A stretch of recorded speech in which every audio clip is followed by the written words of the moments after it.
tumeweza kuona mafanikio makubwa ambayo yametokana na msimu huu ambao tunaumaliza wa 25-26. Tumeshuhudia ongezeko la mazao yanayouzwa kupitia mfumo huu. Tumeshuhudia ongezeko la maghala yaliyosajiliwa pamoja na ushiriki mkubwa wa wakulima katika kuuza mazao yao kupitia utaratibu rasmi na unaotambulika kisheria. Kwa ujumla, tunayo mafanikio 10 ambayo sisi tumeyaona yameleta tija na ambayo tunajivunia sana katika msimu huu wa 25-26. La kwanza, katika msimu huu ambao unaisha, jumla ya bidhaa 8 zimekusanywa na kuuzwa kwa njia ya minada kupitia mfumo wa stakabadhi ya ghala. Pili, tumefanikiwa kuuza jumla ya tani milioni 1.13 ambazo zimekusanywa, ambao wote mmesikia ni ongezeko la zaidi ya 43% ikilinganishwa na msimu ambao umeisha wa 2024-2023. Mafanikio ya tatu ambayo tunajivunia ni trilioni 2.4 kulipwa kwa wakulima baada ya kuuza mazao yao kupitia mfumo huu. Mafanikio ya 4, jumla ya ajira 1430 zimetengenezwa za moja kwa moja na ajira ambazo sio za moja kwa moja zaidi ya 10,000 ambao zinajumuisha watoa huduma wakiwemo wachuuzi wa mizigo, wapishi, walinzi na madereva, na ajira nyingi zimepatikana kwa vijana kupitia maghala yanayotekeleza mfumo wa stakabadhi ya ghala. Fanikio la 5 ambalo tunajivunia, katika msimu huu jumla ya shilingi bilioni 65 zimelipwa kwa halmashauri kama ushuru unaotokana na mauzo ya mazao kupitia mfumo huu. La 6, tumeongeza idadi ya maghala kutoka 241 mpaka 246 ambayo yamepatiwa leseni ya kutekeleza mfumo wa stakabadhi ya ghala. La 7, tumefanikiwa kuingiza mikoa 4 ambayo haikuwa na mfumo wa stakabadhi wa ghala hapo awali, ikiwemo Arusha, Iringa, Katavi na Mara, na hivyo kufanya idadi ya mikoa inayotumia stakabadhi ya ghala kufikia 23 kutoka idadi ya 19 ambayo tulikuwa nayo kwenye mfumo uliopita. La 8, wote mmesikia hapa sasa kwamba Wizara ya Mifugo na Uvuvi imeridhia kuanza kwa mchakato wa kuingiza katika mfumo wa stakabadhi ya ghala katika bidhaa za mifugo, ngozi na mwani.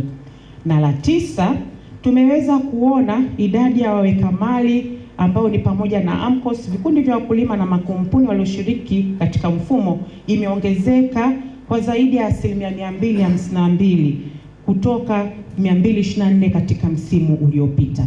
Na mafanikio ya la 10 ambalo sisi tunajivunia sana ni kuongezeka kwa idadi ya mazao yanayouzwa kupitia mfumo huu kwenye baadhi ya mikoa, ambayo kwa mfano tunaweza tukatolea mfano mkoa wa Mbeya ambao ulikuwa una zao moja tu kwenye mfumo na sasa wana mazao 4 ikiwemo kakao, korosho, ufuta na mbaazi. Kwa hiyo tumeona mwamko mkubwa sana wa mikoa kuendelea kuingiza mazao mengine katika mfumo wa stakabadhi ya ghala.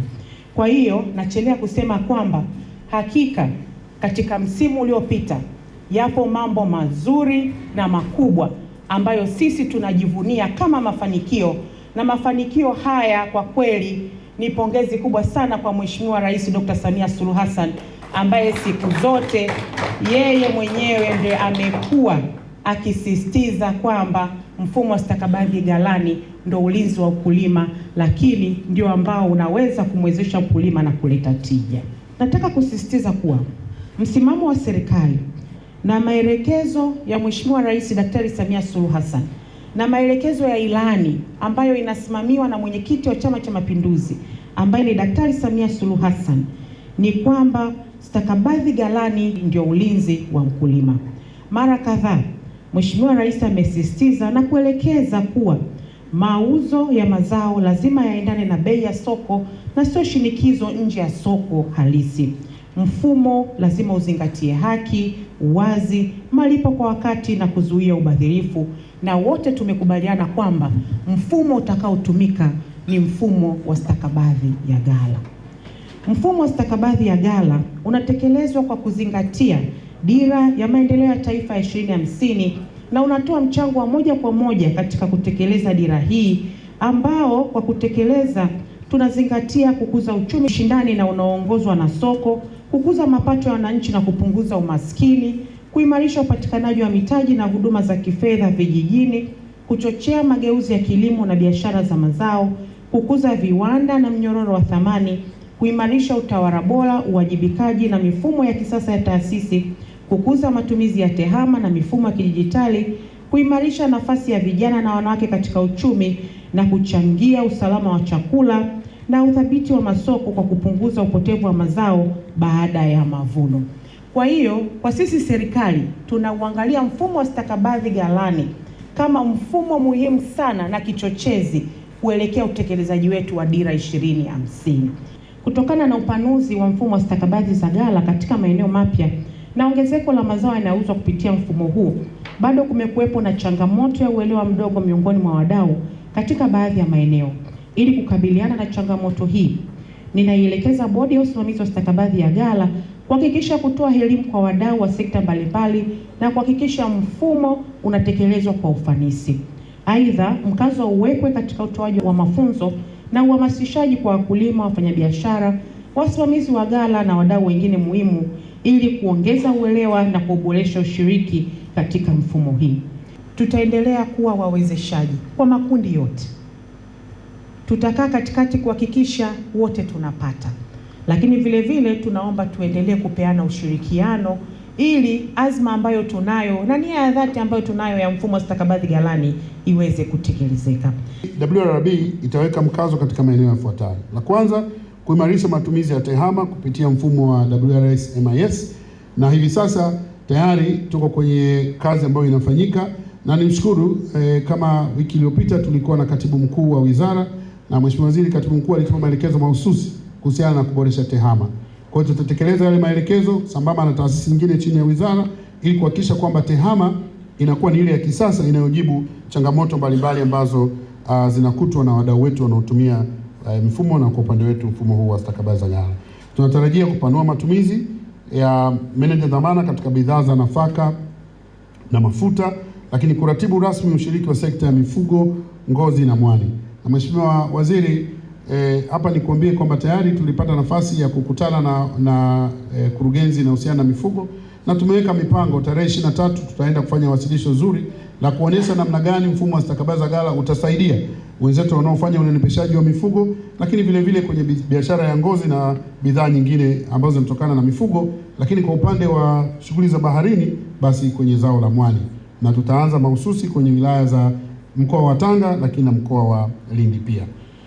Tunategemea pia kuendelea kutoa elimu kwa wakulima, vyama vya ushirika na wakusanyaji mbalimbali wa mazao haya ili waweze kuona namna ya kutumia mfumo vizuri. Sisi wa mkoa wa Simiyu, pengine hata na kanda ya Ziwa, bado hatujapiga hatua walizopiga wenzetu wa mikoa ya kusini kama tulivyopata ushuhuda hapa.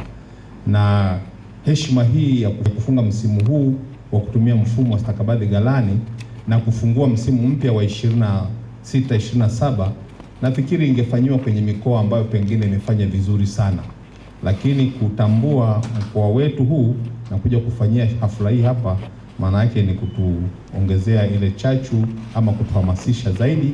Ni msimu mmoja tu tumepractice mfumo huu, lakini bado hatujaelewa vya kutosha, na kwa hiyo tunawaomba wenzetu wa bodi ya stakabadhi ghalani waendeleze elimu ili wakulima wazidi kuelewa zaidi. Na kwa hiyo kuja kwenu hapa na kutukutanisha hapa sisi, ina maana kwamba mmetoa elimu ambayo kwayo sisi tutaendelea kuielewa, na wakulima wa eneo letu au wakulima wa kanda hii wataendelea kufahamu umuhimu na maana wa mfumo huu wa stakabadhi ghalani. Tunakutana hapa leo Mheshimiwa Waziri kujadili masuala yanayogusa viwanda na biashara kwa mustakabali wa kukuza uchumi wa nchi yetu kwa ujumla na mwananchi mmoja mmoja. Kwa muktadha huu tunampongeza sana Rais wetu Dr. Samia Suluhu Hassan kwa maono yake, maelekezo yake na usimamizi wake thabiti katika kukuza sekta hii ya kilimo na sekta ya viwanda na biashara ambazo zinategemeana kwa kiwango kikubwa. Mheshimiwa Waziri, mkoa wetu wa Simiyu ni miongoni mwa mikoa inayokuwa kwa kasi katika uwekezaji wa sekta ya biashara na vile vile viwanda, ufugaji na kilimo. Mfumo huu umeweza kutupatia manufaa kwa sisi wakulima. Mpaka sasa tunatembea tunajidai, kwa sababu mimi kama mama nilikiwa nikiulizwa kwamba unafanya kazi gani, nasema sina kazi, nikisahau kwamba mimi ni mkulima. Lakini sasa natembea kifua mbele kwa sababu ya mfumo huu wa stakabadhi ghalani. Manufaa ambayo tumeweza kunufaika nayo, cha kwanza, mkulima tunapata fedha kwa wakati. Minada inafanyika tukiangalia ikifanyika hadharani. Kwa kweli mfumo huu umetuletea manufaa makubwa.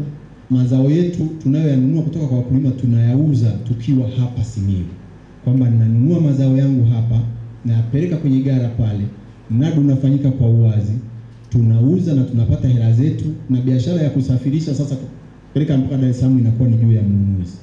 Wakati wa kipindi hicho ukinunua unabidi uhangaika kuyafikisha Dar es Salaam, na saa nyingine ukifikisha kule unakuta soko halipo na mambo mengine ya kupoteza hela yalikuwa yakijitokeza. Kwa hiyo sasa tunauza kwa uwazi, na kimsingi kwa kweli kwamba kuuza kupitia dijitali inatukutanisha na wanunuzi wengi, wanakuwa wako mbali, wengine wako Canada, wengine India, wanatoa bei nzuri. Kwa hiyo kiuhalisia tunaona kwamba sisi ambao tulikuwa tunafanya hii biashara tunanufaika kwa sababu tunapata bei nzuri na ni katika maeneo haya ambayo sisi tumo.